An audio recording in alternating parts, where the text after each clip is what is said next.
بسم اللہ الرحمن الرحیم۔ السلام علیکم ورحمۃ اللہ وبرکاتہ۔ الحمد للہ رب العالمین والعاقبۃ للمتقین، والصلاة والسلام علی اشرف الانبیاء والمرسلین وعلی آلہ واصحابہ اجمعین، اما بعد فاعوذ باللہ من الشیطان الرجیم، بسم اللہ الرحمن الرحیم۔ من عمل صالحا من ذکر او انثى وهو مؤمن فلنحيينه حیاة طیبہ۔ صدق اللہ المولانا العظیم وبلغنا رسولہ النبی الکریم، ونحن على ذلك لمن الشاہدین والشاکرین والحامدین والحمد للہ رب العالمین۔ ان اللہ وملائکتہ یصلون علی النبی یا ایہا الذین آمنوا صلوا علیہ وسلموا تسلیما۔ اللہم صل علی سیدنا مولانا محمد معدن الجود والکرم وآلہ وصحبہ وبارک وسلم، صلاۃ وسلاما علیک یا رسول اللہ صلی اللہ تعالیٰ علیہ وسلم۔ آج ہم اور آپ نماز جمعہ ادا کرنے کے لیے اس مسجد میں حاضر آئے۔ رب قدیر ہماری حاضری کو قبول فرمائے، جمعہ کی برکتوں سے مالا مال فرمائے۔ ہم جو بھی عبادت کریں اللہ اپنے حبیب صلی اللہ تعالیٰ علیہ وسلم کے صدقے میں ہماری عبادتوں کو قبول فرمائے۔ جمعہ کے صدقے میں پروردگار عالم ہم تمام مسلمان کی جان، مال، عزت، آبرو، دکان مکان کی حفاظت فرمائے۔ شریعت مطہرہ پر صحیح معنوں میں چلنے کے اللہ ہم سب کو توفیق عطا فرمائے۔ کرونا وائرس جیسی بیماری سے رب تبارک و تعالی ہم تمام مسلمان کی حفاظت فرمائے۔ سارے بیماروں کو شفاء کاملہ عاجلہ عطا فرمائے۔ اللہ تعالیٰ اپنے حبیب صلی اللہ تعالیٰ علیہ وسلم کے صدقے میں ہم تمام مسلمان کو مرتے دم تک مسلک اعلیٰ حضرت پر استقامت عطا فرمائے۔ پچھلے جمعہ میں نے 16ویں پارے کی ایک آیت آپ حضرات کے سامنے پڑھی تھی۔ بات آپ کے دماغ میں بیٹھ جائے اس لیے تھوڑا میں اس کو دہرا دیتا ہوں۔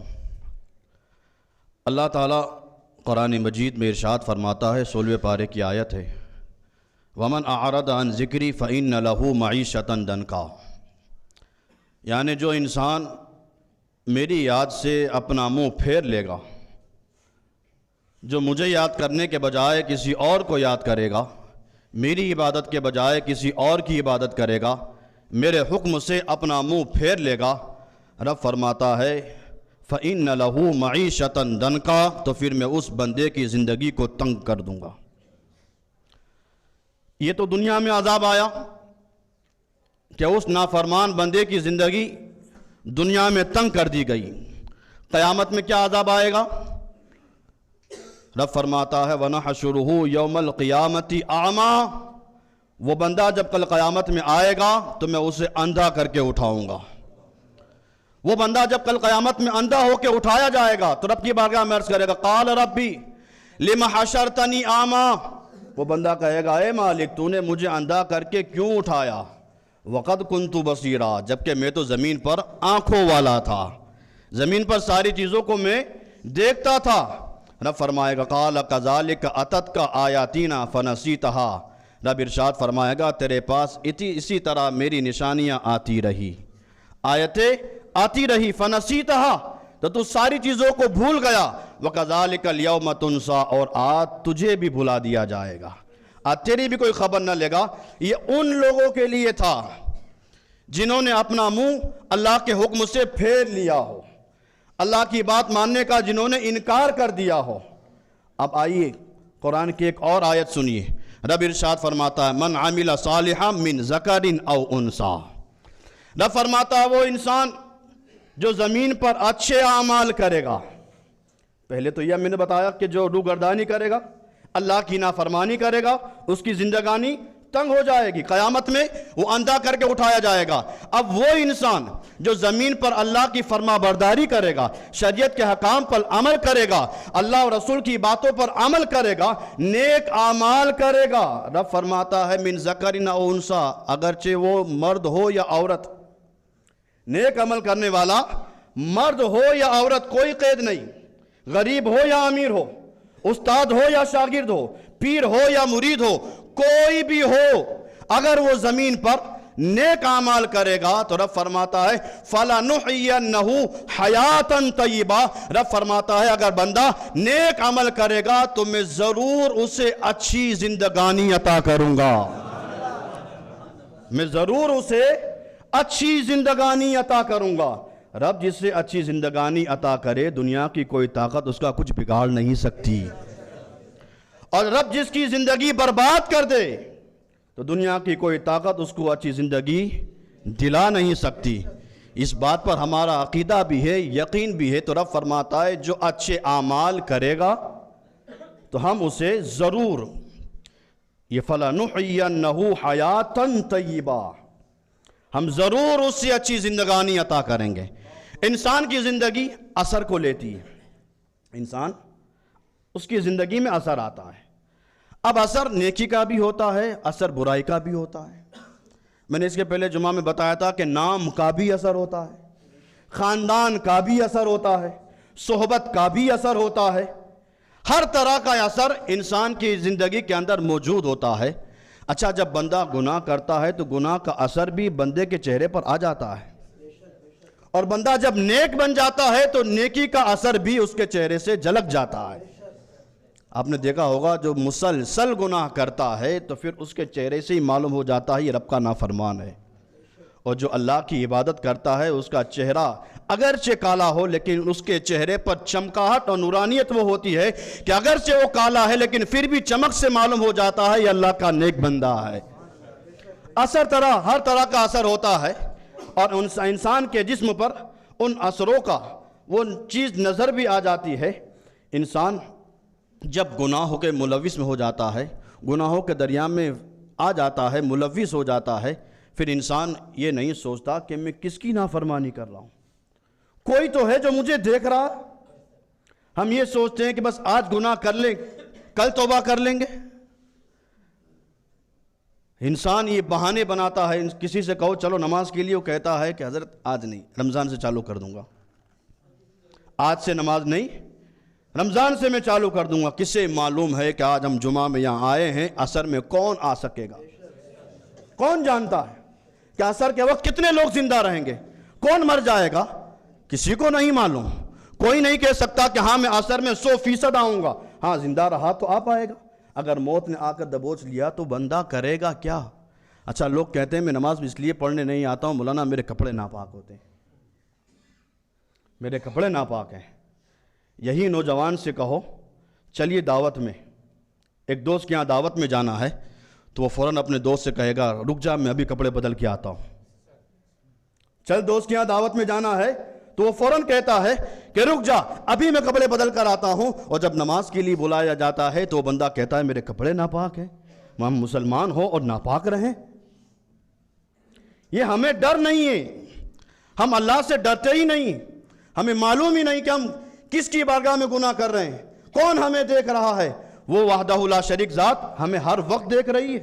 ان اللہ لطیف خبیر، بے شک اللہ باریک باتوں کا بھی جاننے والا ہے۔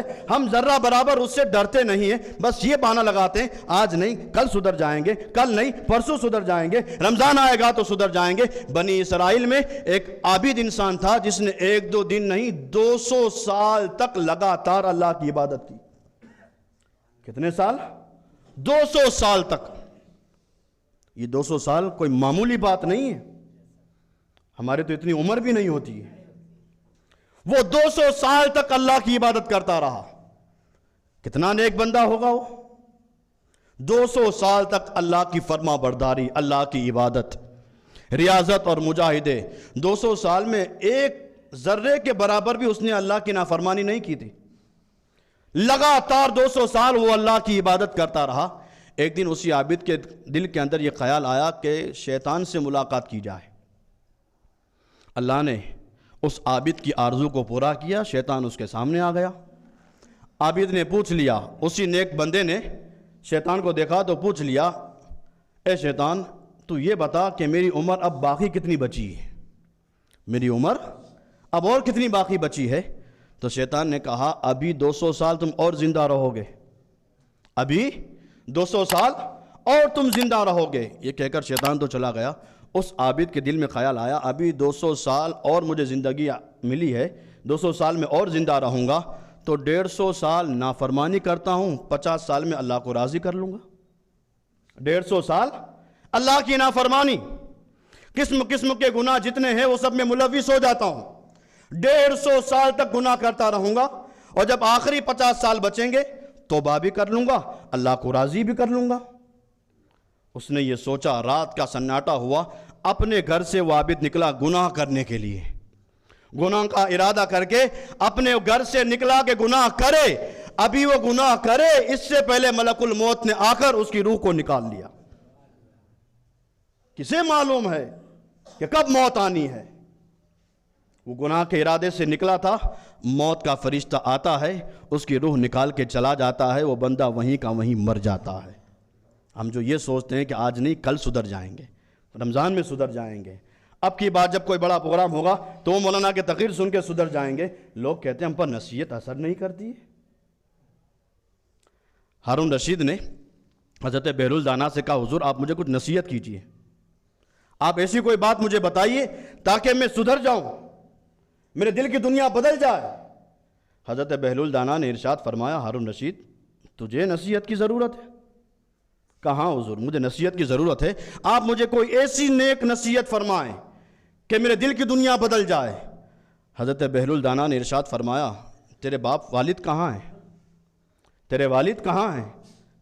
ہارون رشید نے کہا حضور میرے والد قبرستان میں دفن ہیں، ان کا انتقال ہو چکا، وہ قبرستان میں دفن ہے۔ کہا تیرے دادا کہاں ہیں؟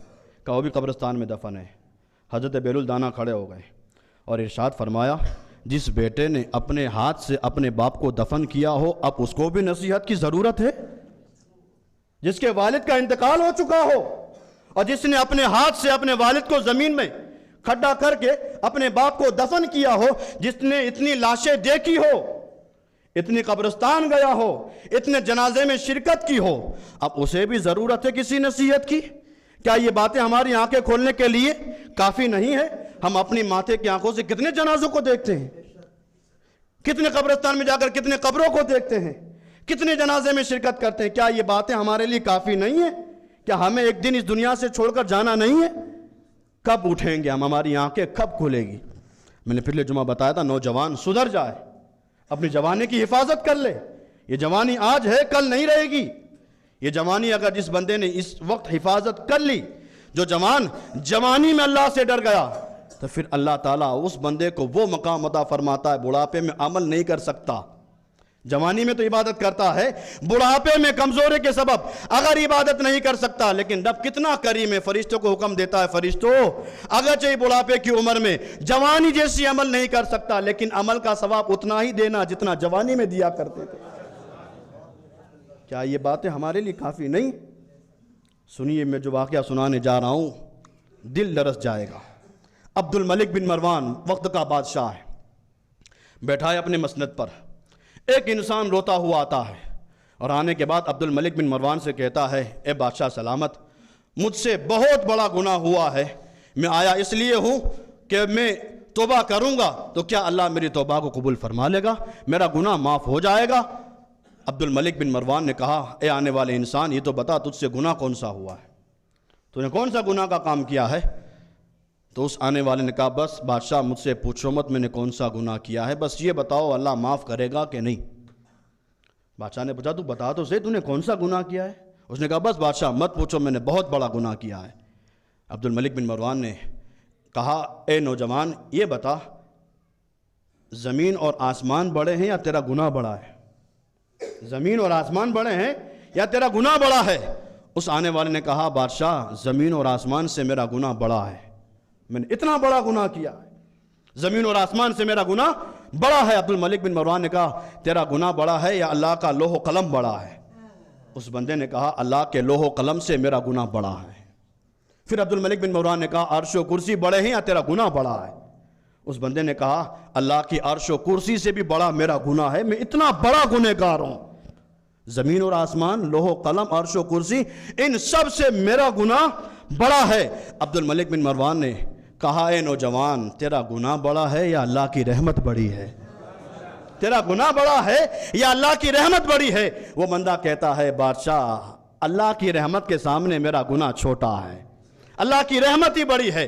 عبد الملک بن مروان نے کہا جب اللہ کی رحمت بڑی ہے تو پھر اللہ معاف کر دے گا، تو بتا تو نے کون سا گناہ کیا ہے؟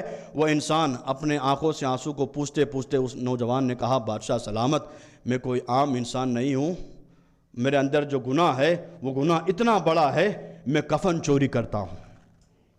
لوگ جب اپنے اعزاء اقربا رشتہ دار کو قبرستان لے جا کر قبر میں دفن کر کے چلے جاتے ہیں، میں رات میں جاتا ہوں، اسی قبر کو کھودتا ہوں اور اس کا کفن چھین لیتا ہوں اور پھر وہی کفن لے کر باہر آ کر لوگوں میں بیچتا ہوں، میں کفن چوری کا کام کرتا ہوں، میں کفن چراتا ہوں۔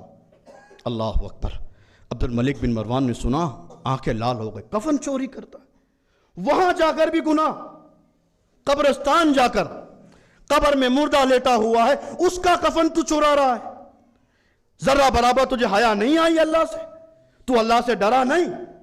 وہ نوجوان کہتا ہے بادشاہ میں اتنا سنگ دل ہو چکا ہوں، پتھر دل ہو چکا ہے میرا، کفن چوری کرتا ہوں۔ قبرستان آخرت کی یاد دلانے کے لیے کافی ہے، یہ قبرستان جاؤ، اگر انسان صدق دل کے ساتھ قبرستان آئے تو قبروں کو دیکھ کر بھی اس کی دل کی دنیا بدل سکتی ہے۔ لیکن معاف کیجئے گا، ہم اسی قبرستان میں رہتے ہیں اور ہمارے یہاں جب شادی ہوتی ہے تو کتنے زور زور سے گانے بجتے ہوتے ہیں، قبرستان میں ہم گانے بجا رہے ہیں، ہمیں ذرہ برابر احساس نہیں۔ مولانا گھر پہ شادی ہو اور گانا نہ بجے تو ایسا ہو ہی نہیں سکتا ہے، لعنت ہے تمہارے ایسی سوچ پر۔ ہم قبرستان میں رہ رہے ہیں اور گانا بجا رہے ہیں، اس قبر میں جو مردہ ہے اس سے پوچھو کہ تیرا ابھی حالت کیا ہے، تو ابھی کس کروٹوں پر ہے، تیری حالت قبر کے اندر کیا ہے؟ ہمیں ذرہ برابر احساس نہیں، ایک دن ہمیں بھی قبر میں جانا ہے، ہمیں معلوم ہوگا کہ اس وقت قبر میں کیا کیا ہونے والا ہے۔ ہم قبرستان میں گانے بجا رہے ہیں۔ وہ عبد الملک بن مروان کے پاس آ کر نوجوان نے کہا بادشاہ میں کفن چوری کرتا ہوں، میں نے آج رات جو منظر دیکھے ہیں وہ منظر دیکھ کر میرے دل کی دنیا بدل گئی ہے، اب میں آیا ہوں، جو منظر دیکھ کر آیا ہوں، بس اب مجھے ایسا لگتا ہے اب اللہ سے معافی مانگ لینی چاہیے، اب اللہ کی بارگاہ میں توبہ کر لینی چاہیے۔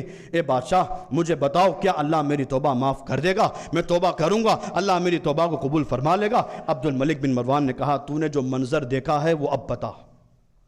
وہ نوجوان کہتا ہے بادشاہ سلامت، اگر آپ سننا چاہتے ہیں تو سن لو، آج رات میں نے سب سے جب پہلے جا کر قبرستان میں پہلی قبر کو کھودا، اس نیت سے کہ قبر میں جو مردہ ہوگا اس کا کفن چھین لوں گا اور اس کا کفن لے جا کر باہر بیچ دوں گا۔ وہ نوجوان کہتا ہے بادشاہ جیسے ہی میں نے قبر کو کھودا تو کیا دیکھتا ہوں، مردے کا چہرہ قبلے سے ہٹا ہوا تھا، مردے کا چہرہ قبلے سے ہٹا ہوا تھا۔ ہم جب کسی کو دفن کرتے ہیں آخر میں تو اس کا چہرہ قبلے کی طرف کرتے ہیں۔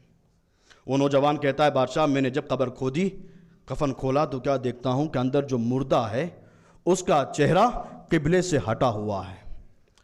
وہ دردناک منظر جب میں نے دیکھا، میں اسی قبر کو ایسے ہی چھوڑ کر، کفن کو بھی ایسے ہی چھوڑ کر میں بھاگ رہا تھا، ہاتف غیبی سے آواز آئی بندے جب اس کا یہ منظر دیکھ لیا ہے تو اب اس کو پوچھ بھی لے، یہ منظر تو نے دیکھا ہے، اس کا چہرہ قبلے سے ہٹا ہوا ہے، یہ منظر تو نے دیکھا ہے تو اب اس بندے سے پوچھ بھی لے کہ تیرے اوپر یہ عذاب کیسے آیا۔ وہ انسان کہتا ہے میں نے پوچھا ہے بندے بتا تیرے ساتھ یہ عذاب کیوں آیا؟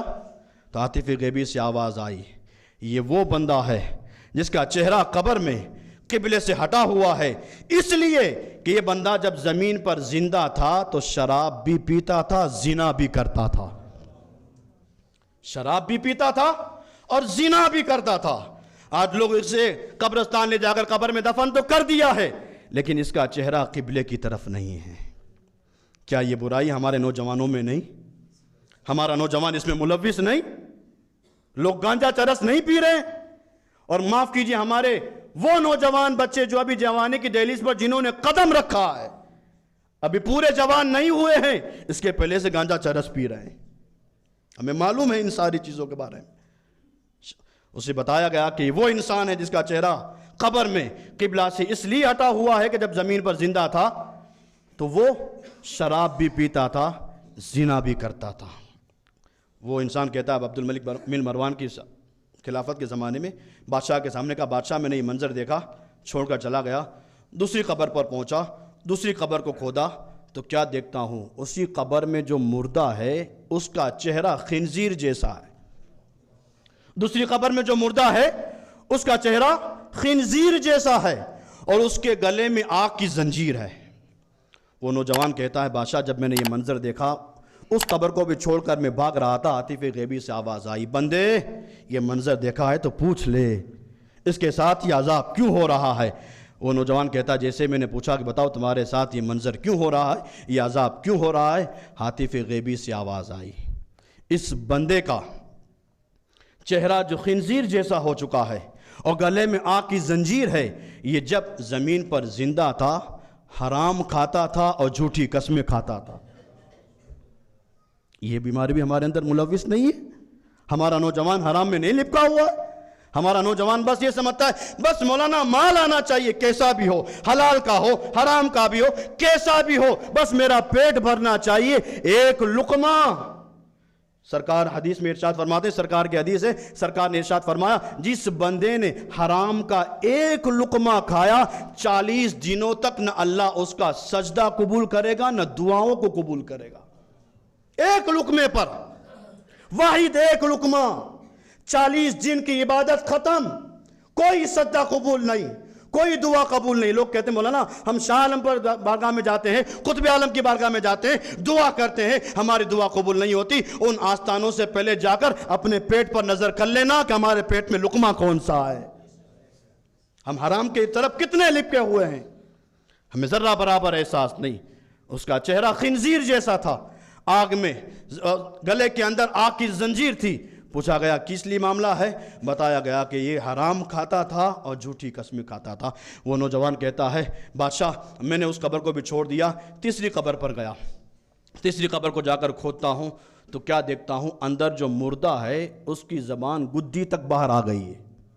تیسرا مردہ میں نے دیکھا، اس کی زبان گدی تک باہر آ گئی ہے اور اس کے پورے جسم میں آگ کی کیلیں ٹھوکی جا رہی ہیں۔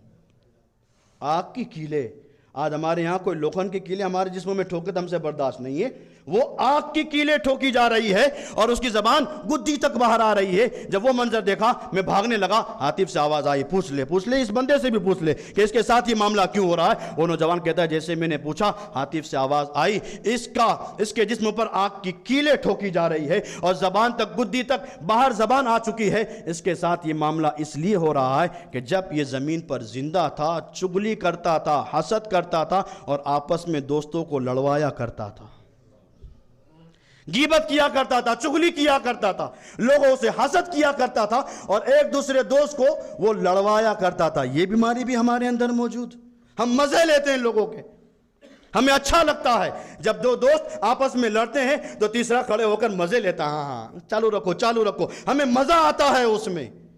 اس کا چہرہ، اس کی زبان گدی تک باہر آ گئی تھی اور اس کے جسم پر آنکھ کی کیلیں ٹھوکی جا رہی تھی۔ وہ نوجوان کہتا ہے بادشاہ سلامت، میں نے اس قبر کو بھی چھوڑ دیا، چوتھی قبر پر پہنچا، چوتھی قبر کو میں نے کھودا تو کیا دیکھتا ہوں، اندر جو مردہ ہے اس کی پوری قبر آگ سے بھری ہوئی ہے، پوری قبر آگ سے بھری ہوئی ہے اور اسی آگ کے اندر وہ نوجوان، اندر جو مردہ ہے وہ گوتے کھا رہا ہے، وہ گوتے بھی کھا رہا ہے آگ میں اور اللہ کے فرشتے آگ کے ہتھوڑے سے اس مردے کو مار رہے ہیں۔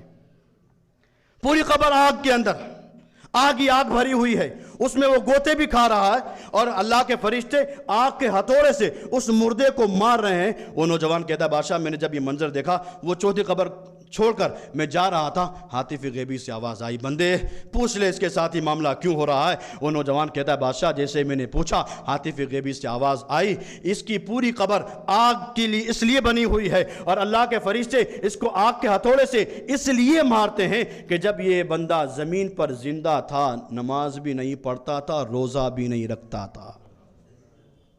کیا یہ بیماری ہمارے اندر نہیں؟ ہم مسجد سے کتنی اذانوں کی آواز سنتے ہیں، ہم مسجد کے قریب میں ہوتے ہیں، اللہ کا منادی ہمیں بلاتا ہے، لیکن پھر بھی ہم مسجد میں آتے نہیں، ہم نماز تک نہیں پڑھتے، ہمیں نماز کے لیے بلایا جاتا ہے پھر بھی ہم نہیں آتے. ہم یہ سمجھتے ہیں ہم بالکل بے خوف ہیں, نڈر ہیں, بہت بڑے طاقتور ہیں. سید الطائفہ حضرت جنید بغدادی کا نام سنا ہے؟ وقت کے بہت بڑے اللہ کے ولی گزرے. پہلے تو وقت کے بہت بڑے پہلوان تھے, لیکن پھر اللہ تعالیٰ نے ان کو وہ مقام عطا فرمایا, مقام ولایت پر پہنچا دیا. حضرت جنید بغدادی, ایک مرتبہ آپ مسجد سے نکلے نماز پڑھ کے, ایک نوجوان مسجد کے باہر دروازے پر کھڑا تھا. آپ نے اسی نوجوان سے پوچھ لیا تو نماز پڑھنے نہیں آیا؟ اس نے کہا نا میں نماز پڑھتا نہیں, میں نماز نہیں پڑھتا ہوں, میں نماز پڑھنے آیا بھی نہیں. سید الطائفہ حضرت جنید بغدادی نے ارشاد فرمایا, مجھے شہر کا کوتوال بلا لے تو میں ڈر کے جاتا ہوں. مجھے شہر کا کوتوال بلا لے تو میں ڈر جاتا ہوں, اور ڈرتے ڈرتے اس کے پاس جاتا ہوں. اے بندے, تو اللہ سے اتنا بھی نہیں ڈرتا؟ وہ احکم الحاکمین تجھے بلا رہا ہے اور تو آتا نہیں ہے. وہ رب تجھے بلا رہا ہے اور تو آتا بھی نہیں ہے. مسجد کے قریب میں ہم ہوتے ہیں, اگل بغل میں بیٹھے ہوتے ہیں, اللہ کا مؤذن اذان کی آواز ہمارے کانوں میں آتی ہے, پھر بھی ہم نماز پڑھنے مسجد میں نہیں آتے. اس کی پوری قبر آگ کے اندر تھی, اس میں گوتے کھا رہا تھا. اللہ کے فرشتے اسے آگ کے ہتھوڑے سے مار رہے تھے. اس لیے سارا عذاب ہو رہا تھا کہ جب وہ زمین پر زندہ تھا نماز بھی نہیں پڑھتا تھا اور روزے بھی نہیں رکھتا تھا. اب وہ نوجوان کہتا ہے میں نے اس قبر کو بھی چھوڑا, بادشاہ سلامت, میں 5ویں قبر پر گیا. 5ویں قبر کھودی تو کیا دیکھتا ہوں, اندر جو مردہ ہے اس کی پوری قبر جہاں تک نگاہ جا رہی ہے وہاں تک نور ہی نور برس رہا ہے. 5ویں قبر جب میں نے کھودی تو اس 5ویں قبر میں جہاں تک نگاہ جا رہی ہے وہاں نور ہی نور برس رہا ہے. اندر جو مردہ ہے اس کا کفن بھی سلامت ہے, اس کی کفن سے مشک و عنبر کی خوشبو آ رہی ہے. سب کچھ اچھا ماحول ہے. میں یہ ماحول دیکھ کر باہر جانے لگا تو پھر عاطف غیبی سے آواز آئی, بندے اب اس کے بارے میں بھی پوچھ لے. اور لوگوں کے بارے میں جب جان لیا ہے تو اب اس کے بارے میں بھی پوچھ لے. اس کا کفن بھی سلامت ہے, کفن سے مشک و عنبر کی خوشبو بھی آ رہی ہے, جہاں تک نگاہ پہنچ رہی ہے وہاں تک قبر بھی وسیع کر دی گئی ہے. اس بندے کے بارے میں بھی پوچھ لے. وہ نوجوان کہتا ہے بادشاہ جیسے ہی میں نے پوچھا عاطف غیبی سے آواز آئی, یہ وہ نوجوان ہے جس نے اپنی جوانی کی حفاظت کی تھی. یہ وہ جو نوجوان ہے جس نے اپنی جوانی کے عالم میں اللہ کو راضی کر لیا تھا. یہ جوان اپنی جوانی میں اللہ کی عبادت کرتا تھا. جب یہ اس دنیا سے گیا ہے اللہ کو راضی کر کے گیا ہے, اور جب یہ بندہ اللہ کو راضی کر کے گیا ہے تو اس کے کفن سے بھی مشک و عنبر کی خوشبو آ رہی ہے. یہ ہے, ہم اپنے اعمال کو دیکھ لیں. اعمال کا اثر ہر بندے پر ہوتا ہے. ہم اندازہ کر لیں, ہم اپنی جوانی کی حفاظت کر لیں. آج ہمارا نوجوان جو گیروں کے ہتھے چڑھا ہوا ہے, نہ جانے کس کس کے پیچھے جا کر اس نے اپنی جوانی کو تباہ و برباد کر دیا ہے. جوانی جب انسان اپنی سدھار لے گا, اور جوان کی توبہ, جوان جو یہ سمجھتے ہیں کہ ابھی تو میں جوان ہوں, جب میرے ہاتھ پاؤں لڑک جائیں گے, جب میں بوڑھا ہو جاؤں گا تب میں توبہ کر لوں گا. نہیں, سنو, سرکار فرماتے ہیں انا حبیب اللہ. جوان تو پہلے یہ سوچتا ہے میں توبہ کروں, ابھی نہیں, میں تو جب بوڑھا ہو جاؤں گا تب میں توبہ کروں گا. ابھی جوانی ہے, میرے کھیلنے کودنے کے زمانے ہیں, میرے سارے گناہوں میں ملوث ہونے کے دن ہیں, بس میں تو ابھی جوان ہوں, جو چاہوں وہ کر سکتا ہوں. سنو, سرکار فرماتے ہیں انا حبیب اللہ والشاب الطائب حبیب اللہ. سرکار فرماتے ہیں لوگوں سن لو, میں اللہ کا حبیب ہوں.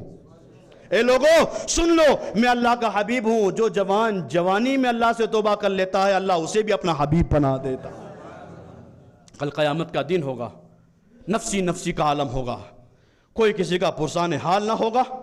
ایسے عالم میں رب ارشاد فرماتا ہے جب کوئی کسی کی مدد نہ کرے گا, ایسے عالم میں اللہ 7 لوگوں کو اپنے عرش کا ٹھنڈا سایہ عطا کرے گا. جب کوئی سایہ نہیں ہوگا. ابھی سورج کتنا دور ہے, لیکن میں جن میں حالت کیا ہو جاتی ہے, اس وقت سورج 1.25 نیزے کے فاصلے پر ہوگا. ابھی اس کی پیٹھ ہے, اس وقت اس کا چہرہ ہوگا. آج یہ زمین ہے مٹی کی, اس وقت قیامت کے میدان میں زمین کی جو زمین ہوگی وہ لوہے کی زمین ہوگی. اس پر بندہ کھڑا ہوگا, سورج 1.25 نیزے پر ہوگا. کتنا پسینہ آئے گا. سرکار فرماتے اتنا پسینہ آئے گا لوگ اپنے پسینے میں ڈوب جائیں گے. اس کے جسم سے اتنا پسینہ نکلے گا کہ وہ بندے پسینے میں ڈوب جائیں گے. کتنے ڈوب جائیں گے. سرکار فرماتے ہیں کوئی اپنے گھٹنوں تک ڈوبا ہوگا, کوئی کمر تک ڈوبا ہوگا, کوئی گلے تک ڈوبا ہوگا, اور کوئی تو پورے کا پورا ڈوب گیا ہوگا. اتنا پسینہ نکلے گا، کوئی پرسان حال نہیں، کوئی مدد کرنے والا نہیں، لیکن ایسے عالم میں رب ارشاد فرماتا ہے جب کوئی پوچھنے والا نہ ہوگا، تمہارا رب 7 بندے کو عرش کا ٹھنڈا سایہ عطا کرے گا، اور اسی 7 لوگوں میں سرکار فرماتے ہیں رجل صالح فی نشأ عبادت اللہ، سرکار فرماتے ہیں ان 7 لوگوں میں تیسرے نمبر پر وہ نوجوان ہوگا جس نے اپنی جوانی میں اللہ کو راضی کر لیا ہوگا۔ جو جوان اپنی جوانی میں اللہ کو راضی کر لے گا، کل قیامت کے دن رب ارشاد فرماتا ہے میں اس بندے کو، اس نوجوان کو اپنے عرش کا ٹھنڈا سایہ عطا کروں گا۔ ہم اپنی جوانی کی حفاظت کریں، اور بندہ جب جوانی کی حفاظت کر لیتا ہے مایوس نہ ہو، لا تقنطوا من رحمت اللہ، رب ارشاد فرماتا اللہ کی رحمت سے مایوس مت ہونا۔ آج لوگ یہ سوچتے ہیں کہ یار یہ گناہ کا مجھے موقع ملا تھا، میں نے گناہ چھوڑ دیا، گناہ چھوڑ دیا۔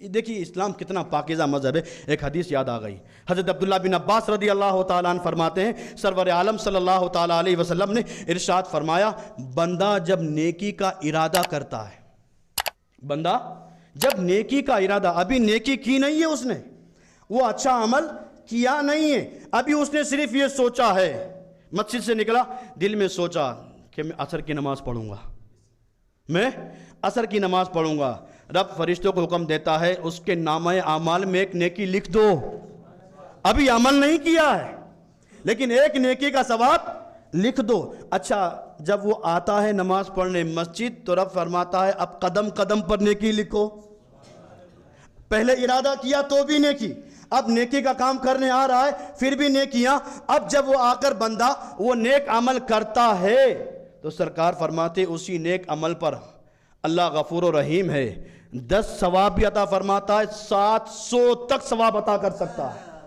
اس ایک عمل پر اللہ 700 گنا زیادہ ثواب عطا کرتا ہے۔ اور جب بندہ گناہ کا ارادہ کرتا ہے، دیکھیں نیکی میں تو ارادہ کرتا ہے ایک ثواب لکھ دیا جاتا ہے، لیکن جب گناہ کا ارادہ کرتا ہے تو فرشتے عرض کرتے ہیں مالک اس نے گناہ کا ارادہ کیا ہے، گناہ لکھیں، رب فرماتا ہے نہیں ابھی نہیں۔ اچھا جب وہ گناہ کرنے جاتا ہے پھر فرشتے عرض کرتے ہیں مالک وہ گناہ کرنے جا رہا ہے ہم لکھیں، رب فرماتا ہے نہیں۔ لیکن جب وہ گناہ کر لیتا ہے تو رب ارشاد فرماتا ہے اس نے گناہ کیا ہے تو بس ایک ہی گناہ لکھنا، ایک ہی گناہ لکھنا۔ فرشتے عرض کرتے ہیں مالک کیا راز ہے؟ رب ارشاد فرماتا ہے اس نے ابھی گناہ کیا ہے، توبہ کر لے گا میں اس کا یہ گناہ بھی معاف کر دوں گا۔ وہ رب کتنا غفور و رحیم ہے، لا تقنطوا من رحمت اللہ، اللہ کی رحمت سے کبھی نا امید مت ہونا۔ اللہ مسبب الاسباب ہے، اسباب اللہ ہی بناتا ہے۔ ہم یہ نہ سوچے کہ میں جھوٹ نہیں بولوں گا تو پھر میری دکان کیسے چلے گی، نہیں، میں دکان بند کر دوں گا تو گھراک چلے جائیں گے، نہیں۔ جو اللہ مسجد میں آنے پر، نماز پڑھنے آنے والے بندے پر جب دکان بند ہے تب گھراک کو بیچ سکتا ہے، تو جب دکان کھل جائے پھر بھی اللہ اس بندے کو بیچ سکتا ہے۔ بولو بیچ سکتا ہے کہ نہیں بیچ سکتا ہے؟ ہم اللہ کی ذات پر امید رکھیں، لا تقنطوا من رحمت اللہ، اللہ کی رحمت سے نا امید نہ ہو۔ ہمیشہ یہ سوچیں کہ اللہ میرے ساتھ ہے، اللہ مسبب الاسباب ہے، جو میرے مقدر میں ہوگا وہ مجھے مل کے رہے گا۔ کیوں ہم حرام کھائیں، کیوں ہم دوسرے کے مال پر قبضہ کر لیں، کیوں سود کھائیں، کیوں بیاج کھائیں؟ یہ سود کھانے والے، بیاج کھانے والے ہمارے مولانا مقدر میں لکھا ہوا ہے، مقدر میں لکھا ہوا ہے تو اللہ سے دعا کر لو۔ لوگ کہتے ہیں مولانا میں سود اس لیے کھا رہا ہوں کہ میرے مقدر میں لکھا، یہ بھی کوئی بات ہوئی؟ اللہ کی رحمت پر امید لگائے رکھو، میرے ساتھ جو ہو رہا ہے وہ اللہ کی مرضی سے ہو رہا ہے، اور میرے ساتھ آنے والے وقت میں بھی وہی ہوگا جو اللہ کی مرضی پر ہوگا۔ اللہ جو چاہے گا وہ میرے ساتھ ہوگا، اس بات پر ہم یقین رکھیں، عقیدہ رکھیں، اللہ کی ذات پر بھروسہ کر کے دکان پر کاروبار بھی کریں، نماز بھی پڑھیں، اللہ کو راضی کر لیں۔ ہم نے زمین پر اللہ کو راضی کر لیا، قبر میں بھی آسانی، حشر میں بھی آسانی، اور جب یہاں تک سب جگہ آسانی ہو جائے گی تو پھر سرور عالم صلی اللہ تعالیٰ علیہ وسلم کے سامنے کل قیامت کے دن ہم کھڑے ہوں گے تو سرکار صلی اللہ تعالیٰ علیہ وسلم کا چہرہ خوش ہو جائے گا، میری امت کا یہ نوجوان جس نے جوانی میں اللہ کو راضی کر لیا ہے، سرکار اس نوجوان کو اپنے ساتھ جنت میں لے جائیں گے۔ اللہ تعالیٰ ہماری حاضری کو قبول فرمائے۔ بس جاتے جاتے میں آپ سے کہوں گا نوجوانوں اپنی جوانی کی حفاظت کرنا، یہ جوانی آج ہے کل چلی جائے گی، اس لیے اللہ نے جوانی نعمت کے طور پر دی ہے، اور جو بندہ اللہ کی نعمت کی ناشکری کرتا ہے تو رب فرماتا ہے میرا عذاب بہت سخت ہے۔ اللہ کی نعمت کی جو ناشکری کرتا ہے تو رب کا عذاب بہت سخت ہے، اور جب کوئی بندہ اللہ کی نعمت لینے کے بعد اللہ کا شکر ادا کرتا ہے، رب فرماتا ہے لَإِن شَكَرْتُمْ لَأَزِيدَنَّكُمْ، میری نعمت پر جو بندہ شکر ادا کرتا ہے تو رب فرماتا ہے میں اس کی نعمت میں اور اضافہ کر دیتا ہوں۔ اللہ تعالی ہماری حاضری کو قبول فرمائے۔ وآخر دعوانا ان الحمدللہ رب العالمین۔